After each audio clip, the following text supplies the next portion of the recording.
और नाम भी होता है, उसको सीधा सीधा रिएक्शन भी बोलते हैं। नॉर्मल कॉन्टैक्ट फोर्स, जिसके लिए हमने एक नाम क्या रखा है, रिएक्शन ऑफ वेट होता था, लेकिन नाम ही क्या रख दिया, नाम ही रिएक्शन रख दिया था। ठीक है, फिर तीसरे नंबर पे क्या पढ़ा था? हाँ जी, फ्रिक्शनल फोर्स। फ्रिक्शनल पढ़ी है पहले कि ड्राइविंग पढ़ी है पहले? चलो ड्राइविंग फोर्स जो भी है, एक आधी ड्राइविंग फोर्स पढ़ी होगी। फिर ड्राइविंग फोर्स के बाद क्या पढ़ा है? फ्रिक्शनल फोर्स पढ़ी है। फ्रिक्शनल फोर्स के लिए बहुत सारे नाम रखे थे हमने, मतलब रेजिस्टेंस का नाम भी आता था, ड्रैग का नाम भी आता था, मतलब फ्रिक्शन, ड्रैग और रेजिस्टेंस सबका सब ऑलमोस्ट एक ही तरह की चीज होती थी। ठीक है, फिर हमने क्या पढ़ा? हाँ जी, नहीं वो फ्रिक्शन की तो बहुत सारी किस्में है ना, वो हो गया, सबका सब इसी में ले आते हैं। फिर आप और क्या पढ़ा? ये जो आपने स्प्रिंग पढ़ा था, उस स्प्रिंग के अंदर जो एक फोर्स है ऊपर की तरफ, वो क्या है? That is tension. क्या जनाब साहब? स्प्रिंग। उसको नोट्स में लिखा हुआ नहीं है, शायद लिखा है। एक काम करें, जाएं जरा इस चैप्टर पर जहां पर आप ये स्प्रिंग वाली बात पढ़ रहे थे। वैसे इसकी भी मैंने नोट्स दिए हुए आपको, हुक्स लॉ के भी पहले नोट्स लिखवाकर फिर आपको वो टाइप्ड नोट्स भी मैंने दिए थे। उस टाइप्ड नोट्स में कुछ जुमला लिखा होगा क्या? कुछ लिखा है? प्लीज जो टाइप वाले नोट्स दिखाएं, हुक्स लॉ के टाइप हुए हुए नोट्स दिखाइए जी। इसके साथ ही जोड़ दिया गया, हमने नोट्स इसी तरह से कंपाइल करें। वहां पर आप एक जुमला लिख रहे हैं, जरा सुनिएगा क्या लिख रहे हैं।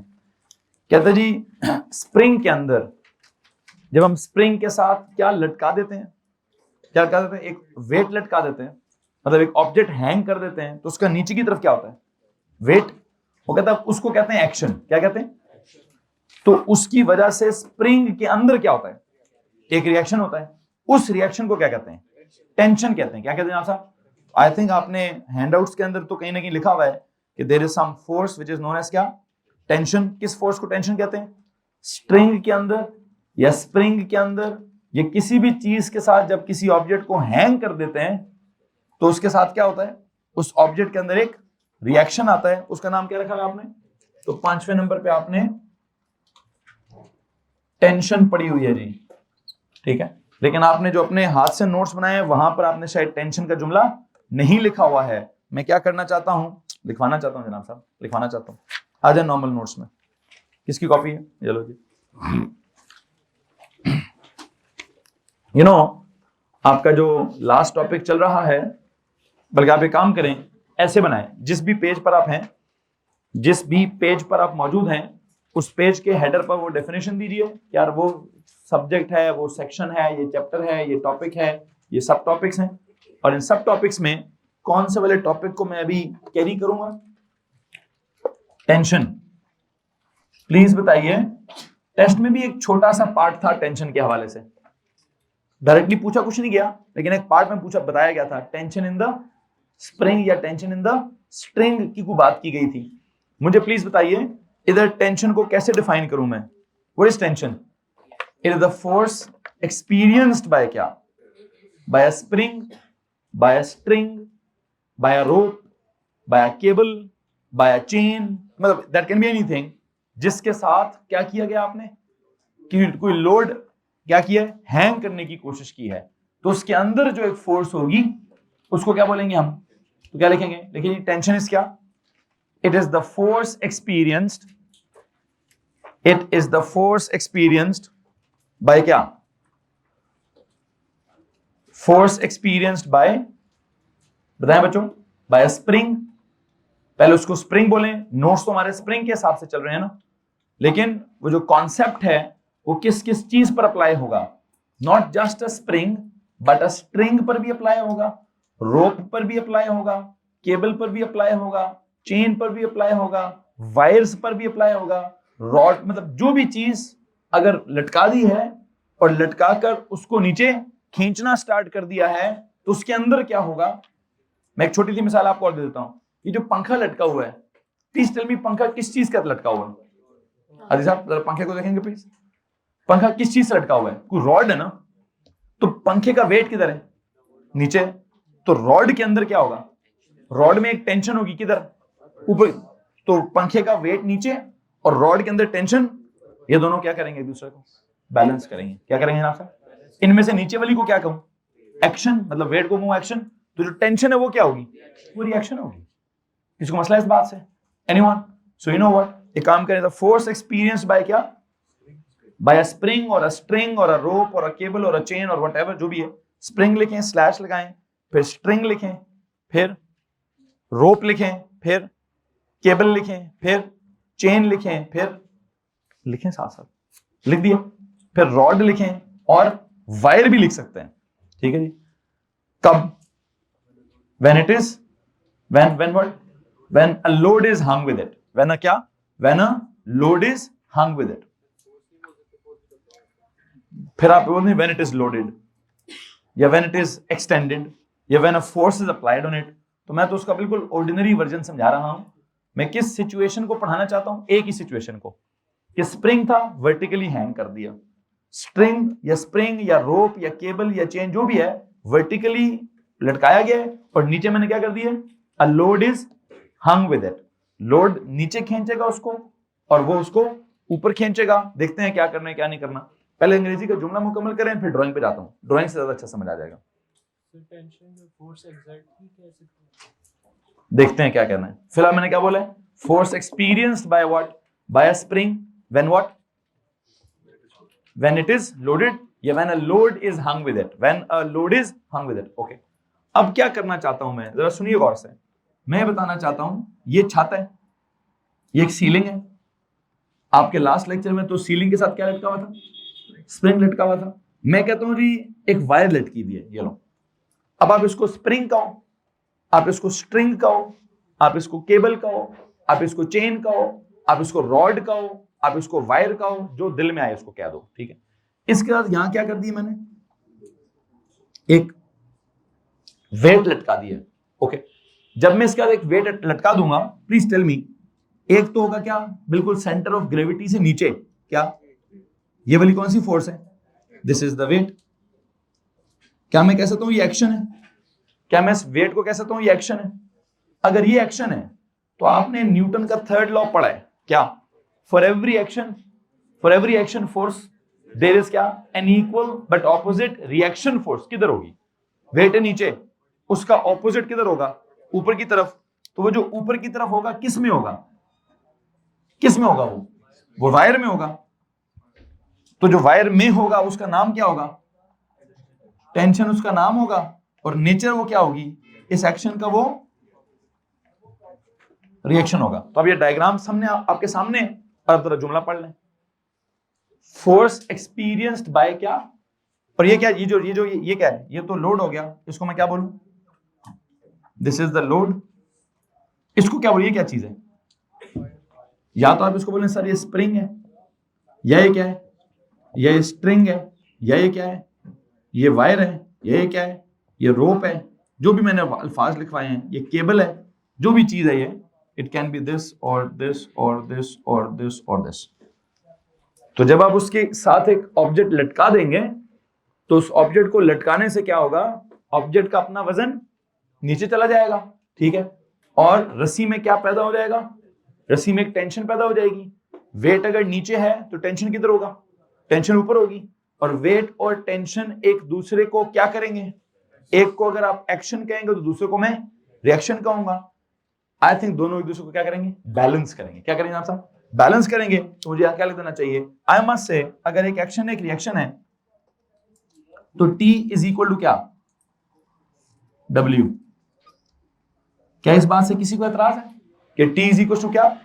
आपको नहीं लगता ये बिल्कुल वैसी ही मिसाल है जैसी मैं जमीन पे खड़ा हूं, तो मेरा जमीन पे नीचे की तरफ क्या है? अच्छा, जमीन के ऊपर की तरफ क्या है?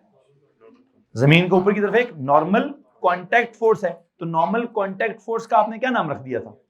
किसका रिएक्शन था वो? ये भी बिल्कुल वैसे ही नहीं है। वेट का क्या? ये वेट नीचे है, और अब उस वेट को उठाया हुआ किसने? रस्सी ने। जब रस्सी ने उठाया तो रस्सी में क्या है? टेंशन है। मुझे किसने उठाया हुआ है? मुझे जमीन ने उठाया हुआ है। तो मेरा वेट नीचे जमीन की तरफ है, तो जमीन ऊपर क्या कर रही है? वो नॉर्मल कांटेक्ट को आप रिएक्शन कहते हैं। बट इन दिस केस इस ऑब्जेक्ट को किसने उठाया हुआ है? मिसाल के तौर पर बड़ी फजूल और घटिया मिसाल मेरे दिमाग में आ रही है कि किसी को अगर फांसी हो जाती है जी, अगर किसी को फांसी हो जाती है और उसको फांसी घाट पे जाके लटका देते हैं, अल्लाह माफ करे, तो क्या होता है? उसका वेट नीचे होता है। उसके वेट को बैलेंस कौन करता है? रस्सी। रस्सी के अंदर क्या होता है? अच्छा, उसको उर्दू में कहते हैं खिंचाव है। रस्सी में क्या है? रस्सी थोड़ी खिंची हुई है। जब भी कोई लटकाएंगे तो रस्सी तो खिंचेगी, ठीक है, हाँ, गर्दन भी खिंचेगी। गर्दन खिंची तो गया बंदा, गर्दन टूट जाएगी, और गर्दन टूट गई तो बंदा मर जाएगा, ठीक है जी। खैर, बहरहाल अल्लाह माफी करे, और मुझे जुल्फिकार भुट्टो भी याद आ गया है, और मुझे पता नहीं आगे कुछ और लोगों का फ्यूचर भी नजर आ रहा है, और पता नहीं क्या हो रहा है, मुल्क के हालात खराब हैं, ठीक है जी। अल्लाह ना करे ऐसा कुछ होए, ठीक है। बहरहाल क्या हो रहा है? कुछ हो रहा है, फांसी चढ़ा है कोई, ठीक है जी। दिस ऑब्जेक्ट इज क्या? इसको फांसी गाड़ पे जाके अंदर लटका दिया है, और मुझे इस ऑब्जेक्ट की कोई परवाह नहीं है। मुझे परवाह है तो रस्सी की। क्यों? रस्सी में टेंशन है। फिजिक्स क्या कह रही है? किस में टेंशन है? हालांकि जिस बेचारे को लटकाया है वो सबसे ज्यादा टेंशन में होगा, ठीक है। फिजिक्स क्या कहती है? भाई तू क्यों टेंशन लेता है? फिजिक्स कहती है टेंशन में कौन है? रस्सी, ठीक है। टेंशन कौन एक्सपीरियंस कर रहा है? रस्सी। खिंचा हुआ कौन है? रस्सी। ऑब्जेक्ट तो लटका हुआ झूले ले रहा है, ठीक है जी। हाँ, वो कैसे लटका हुआ है, कैसे नहीं, जी पुत्र, हम यहाँ टेंशन टेंशन कर रहे हैं उसको। हाँ जी, स्प्रिंग, स्ट्रिंग, वायर, रोप, केबल, चेन, रॉड, स्टैंड, पता नहीं क्या क्या, जो भी होगा प्लीज लिख दीजिए। सो छोड़े फांसी वाली मिसाल से, ये वाली मिसाल सबसे बेहतरीन है यार, पंखे वाली मिसाल है। आप नहीं लटका ना, पंखा लटका हुआ है खुद, ठीक है। तो सर मैं पंखे से लटक जाऊं? नालायक आदमी, पंखा लटका हुआ है पहले से। पंखे का अपना वजन किधर है? किधर है? तो उसको किसने बैलेंस किया? जिस रॉड से उसको आपने हैंग किया हुआ है, रॉड ऊपर की तरफ क्या कर रहा है? अच्छा, एक बात है वैसे, अगर ये रॉड है तो रॉड को भी खींचा गया है, इसमें भी क्या होगा? नजर नहीं आ रही, बस क्या नहीं हो रहा? किसकी एक्सटेंशन सबसे ज्यादा नजर आती है? स्प्रिंग बहुत प्रोमिनेंटली क्या हो जाता है, लेकिन वो भी एक वक्त आता है बस रुक जाता है। मतलब स्प्रिंग के साथ भी किसी को लटकाएंगे, इनिशियली ज्यादा उसकी लेंथ ज्यादा होगी ना, लेंथ ने जितना ज्यादा होना उतनी ज्यादा हो जाती है दोबारा, अल्टीमेटली फिर क्या हो जाता है? एक बैलेंस डेवलप हो जाता है। कल आप मुझसे कुछ सवाल पूछ रहे थे, आप वो रिपीट करेंगे, वायरस वाला।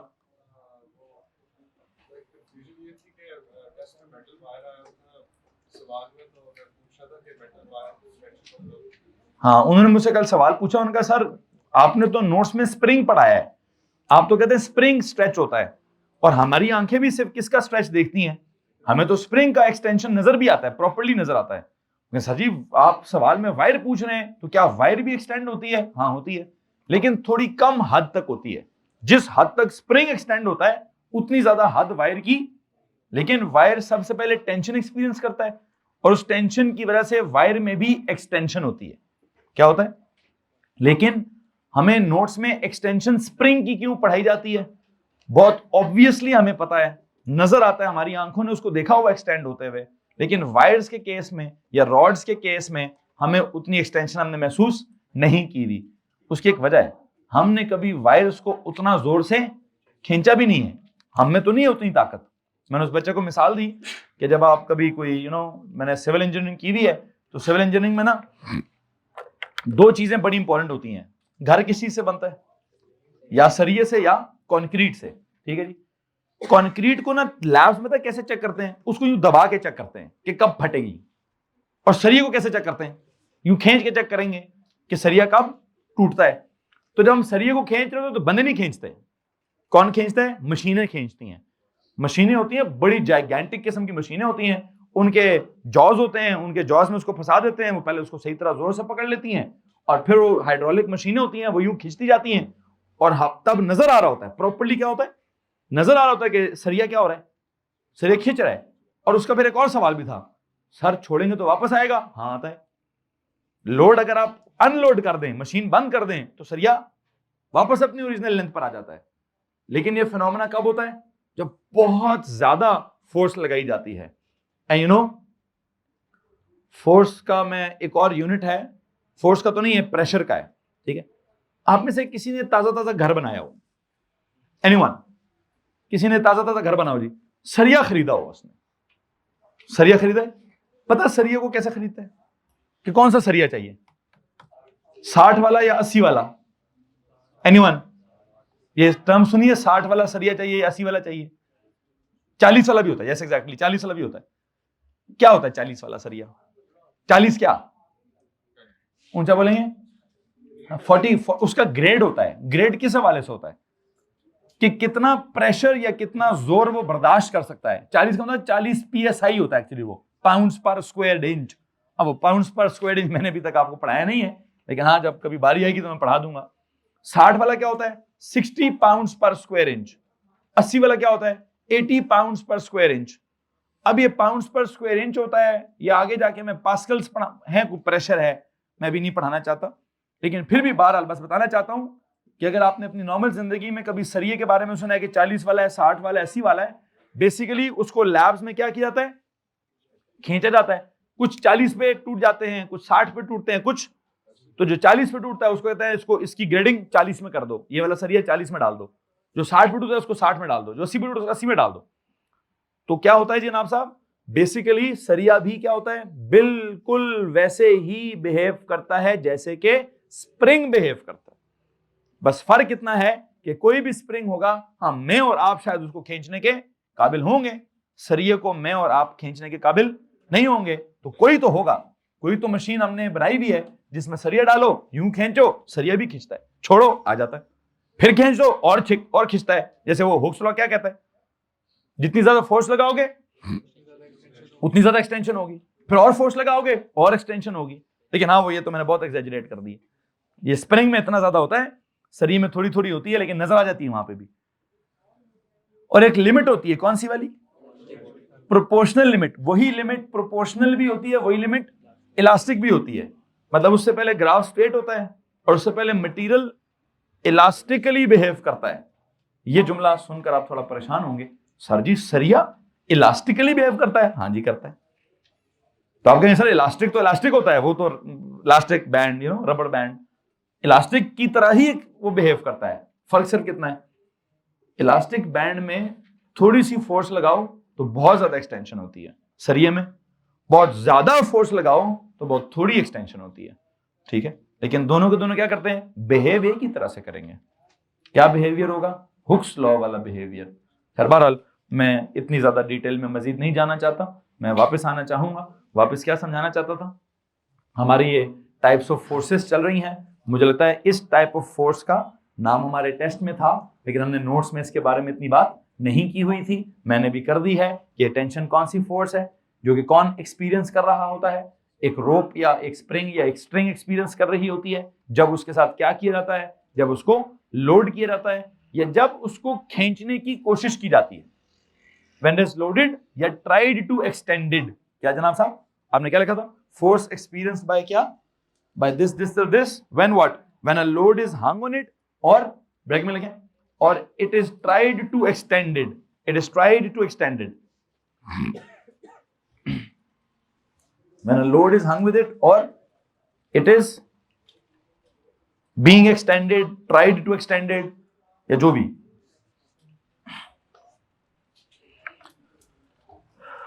जी जनाब साहब, किसी को मसला इस बात से? उसके बाद ये वाली ड्राइंग बना दें, और जब आप ये वाली ड्राइंग बना देंगे तो बस मुझे एक बात बता दीजिए, यहां क्या चल रहा है? नीचे है वेट, ऊपर है क्या? टेंशन। वेट है कौन? एक्शन। टेंशन है क्या? रिएक्शन। तो मैं ये समझता हूं कि वेट और टेंशन जो है वो एक दूसरे का क्या है? एक्शन और रिएक्शन है। तो थर्ड लॉ अगर इस पे लगाएं, वैसे एक बात है, इस सिचुएशन में कौन कौन सा लॉ लगता है? न्यूटन का थर्ड लॉ भी लगता है, हुक्स लॉ भी लगता है, वैसे फर्स्ट लॉ भी लगता है, वो सही कह रहे हैं। मुझे पता है न्यूटन का थर्ड लॉ कैसे लगाऊं? सर जी वो for every action there is an, तो what is action? Weight, what is reaction? Okay, Newton का पहला लॉ कैसे लगेगा? If the forces are balanced then the object remains in the state of, if it is in rest it will remain in rest. तो भी आ गया। Hooke's law कैसे लगेगा? Force applied and extension produced are क्या? तो हुई होगी एक्सटेंशन इसमें। क्या हुआ? स्प्रिंग होता तो मैंने अच्छी खासी दिखाई होगी, रॉड है तो इतनी ज्यादा बल्कि दिखाई नहीं। लेकिन इसका मतलब ये नहीं कि एक्सटेंशन नहीं हो रही, हुई है भाई, एक्सटेंशन भी हुई होगी, ठीक है। अब वो कितनी हुई होगी? सर जी क्या फॉर्मूला होगा? वो क्या होता है? F is proportional to E, F is equal to K E. हाँ, अब एक बात है, वैसे जो स्प्रिंग होता है ना उसका के क्या होता है? असल में के का मसला है, किसी का के बहुत ज्यादा होता है, किसी का के बहुत कम। खैर मैं इसकी मजीद डिटेल में भी नहीं जाना चाहता कि किसका के ज्यादा होगा और किसका के कम होगा। बहरहाल मैं एक बात जरूर लिखवाना चाहता हूं, प्लीज इसके नीचे एक नोट लिखिए।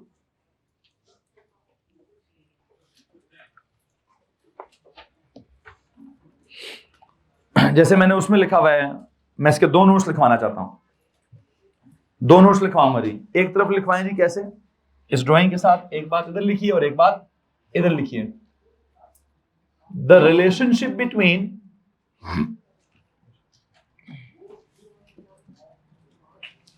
व्हाट जनाब साहब? द रिलेशनशिप बिटवीन वेट, उसको बोलिए एक्शन, एंड टेंशन, उसको बोलिए reaction. The relationship between weight and tension is described by क्या? by कौन सा लॉ जनाब साहब? Described by Newton's third law. Okay, और क्या रिलेशन है कि सर जी एक्शन और रिएक्शन दोनों क्या होते हैं? बराबर होते हैं। तो अगर एक्शन और रिएक्शन दोनों बराबर होते हैं तो वेट और टेंशन क्या होंगे? बराबर होंगे। एक तरफ ये बात लिख दीजिए और दूसरी तरफ मैं क्या बात लिखवाना चाहता हूं? द रिलेशनशिप बिटवीन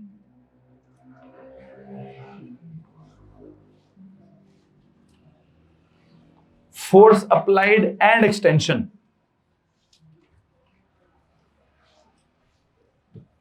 इसको कौन डिस्क्राइब करेगा? The relationship between force applied and extension is describe by क्या?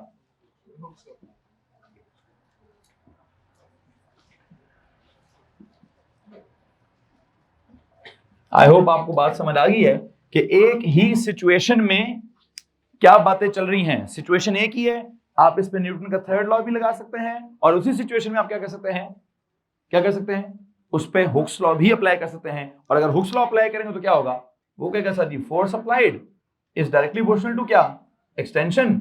और वहां से फॉर्मूला क्या निकलेगा? F is equal to KE। लो जी, एक ही सिचुएशन है, कॉन्सेप्ट या तो एक्शन रिएक्शन लगा लें या उस पे हुक्स लॉ लगा लें। हाँ एक बात है, वैसे यहां फोर्स कौन है? ये जो सिचुएशन में फोर्स लगाई आपने, कौन है वो वेट है। कौन है वो? तो एक बात सुनिएगा गौर से, क्या मैं इस फोर्स को रिप्लेस कर सकता हूं वेट से? तो वेट इज इक्वल टू क्या? KE। अब ये भी आपने क्या है? Weight is equal to tension. तो क्या मैं वेट की जगह टेंशन लिख सकता हूं? है जी, तो टेंशन इज इक्वल टू क्या? KE। हेलो जी, कुछ बात समझ आएगी नहीं? पहले मैंने क्या किया? पहले मैंने इस सिचुएशन को कैसे डिस्क्राइब किया कि भाईजान रस्सी है, रस्सी के साथ ऑब्जेक्ट लटका हुआ है, लटक गया। ऑब्जेक्ट का वजन नीचे है, आ गया, वो एक्शन हो गया। उसका एक रिएक्शन है, रिएक्शन का नाम क्या रख दिया? क्या नाम रख दिया? टेंशन उसका नाम रख दिया। वो किधर आ गई? ऊपर आ गई। टेंशन और वेट आपस में बैलेंस कर दिए। ये कौन सा लॉ बना दिया बच्चों? कौन सा लॉ बना दिया? न्यूटन का थर्ड लॉ। फिर मैंने कहा ये जो आपने लोड लगाया है, क्या इस लोड की वजह से एक्सटेंशन नहीं होती? होती है। तो लोड कितना लगाया है? पहले उस लोड को क्या बोला? फोर्स। क्या बोला जी?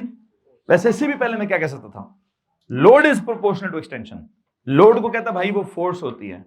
फोर्स को कहता यार वो इस वक्त कौन सी फोर्स है? उस रॉड पे कौन सी फोर्स लगी हुई है? सर वेट अप्लाई किया हुआ है आपने। क्या मैं उस वेट को टेंशन कह सकता हूं? हाँ सर जी, लेकिन बस फर्क क्या होगा? वेट होगा नीचे की तरफ, टेंशन होगी ऊपर की तरफ, दैट्स इट। तो मैंने F is equal to KE लिखा। फिर मैंने कहा वो फोर्स किसके बराबर है? वो ऑब्जेक्ट का जो वेट लटका है वो उसके बराबर है। फिर मैंने कहा वो वेट को भी उस वेट को और क्या कह सकते हैं? वो तो टेंशन की भी बराबर है। तो आपकी मर्जी है भाई, आप F is equal to KE पढ़े, आप W is equal to KE पढ़े, आप tension is equal to KE पढ़े, आपकी मर्जी। लेकिन आपसे एक बात पूछूं, मुझे इन तीनों में से कौन सी शक्ल सबसे हसीन और जमील लग रही है? मुझे कौन सी वाली? ये वाली। पूछे क्यों? सर जी फोर्स को अगर सब्जेक्ट बनाया है ना आपने, तो उसका तो फॉर्मूला पहले से है हमारे पास। कौन सा? MA। W को अगर सब्जेक्ट बनाते हैं सर, उसका भी पहले से फॉर्मूला है। कौन सा? MG। तो टेंशन नया नया है ना, तो टेंशन को सब्जेक्ट बना दें इसका नया फॉर्मूला निकालें क्या, के ई। तो आज के बाद से क्या याद होगा, फोर्स के लिए याद करेंगे क्या, एम ए, वेट के लिए याद करेंगे क्या, एम जी, तो टेंशन के लिए क्या कर लें फिर, के ई जो है वो और एक और साइंस भी है, इधर है टेंशन उधर एक्सटेंशन, शन टेंशन एक्सटेंशन, कुछ समझ आ रहा है जी। Tension is directly proportional to extension, ऐसे होना चाहिए। हुक्स लॉ की किताब में भी यही लिखा हुआ है कि tension applied on the spring is क्या, directly proportional to the extension in the spring. तो वो टेंशन और एक्सटेंशन को आपस में रिलेट करता है। हाँ, मैंने क्या किया था, मैंने तो फोर्स ही बोला था, बल्कि शायद मैंने बोला था लोड इज हंग। तो लोड इज हंग को क्या किससे रिप्लेस करूं, weight is applied, weight is applied को किससे रिप्लेस करूं, force is applied, force is applied को किससे रिप्लेस करूं, tension is produced, tension is experienced. तो आई थिंक ज्यादा बेहतर वर्ड क्या है, tension is the better word. तो क्या फॉर्मूला बनता है जनाब साहब, इसको हाईलाइट करिए एज द न्यू फॉर्मूला।